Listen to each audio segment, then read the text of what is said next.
Alright, let's analyze another split jerk. So there's a few things going on in this one, but as always we're going to start right from the top. So first thing, we're just looking at the start position. That looks pretty solid, it meets all the basic criteria. So let's get right into the dip. Boom.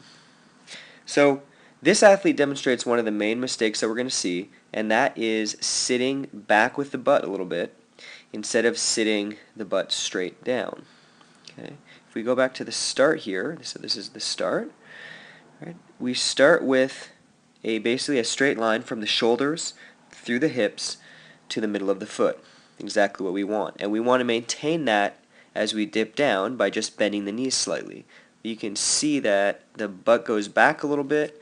Now the angle of the upper body, instead of being totally straight, is angled a little bit forward. Right? That is going to make it a lot more likely for us to lose our balance a bit and shift our weight a little forward toward the toes as we are driving the bar up, and it's going to make us more likely to push the bar a little bit in front of us instead of straight up, which is going to be easier to control. Okay? So this is the first thing that we would work on, is just improving the dip mechanic. We can do the drill that we do against the wall. We can practice just with lighter weights and really with the intention of staying vertical until we really nail this. Okay, here's the catch. So I'm just going to back this up. I want you guys to just pay attention to the front foot and then to the back foot. So for the front foot, okay, we can immediately see that the knee is in front of the ankle, right? So we have this forward angle here, which we know that we don't want. So automatically we know that we probably want to get that front foot a little further ahead so that the angle of the shin is either vertical or slightly angled back toward the lifter. Okay. The other thing you can notice that this results in, this poor position results in instability, and if you look at the heel here as he's settling into the lift, it kind of rotates. His weight is not on the heel, it's all on the toe, allowing that heel to rotate around. So that causes a lot of instability and poor balance. Second thing which we can look at, it's tough to tell from this angle, but if we look at the back heel, that should be turned out a little bit more, right? Where the heel should kind of go out that way, right? It's a little bit turned in.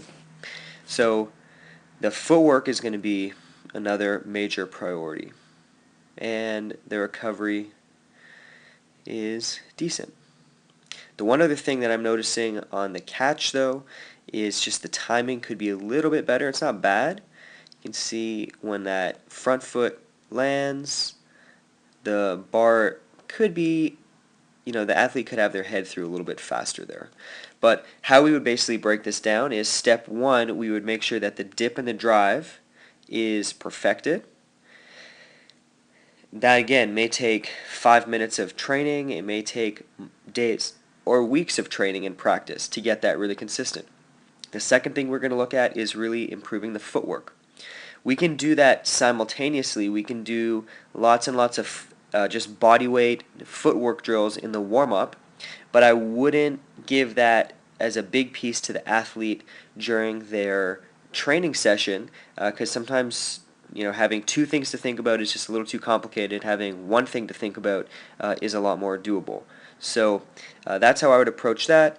As soon as the dip and the drive was good, then I would really start hammering this athlete and challenging them to get the correct footwork more and more consistently under moderate loads.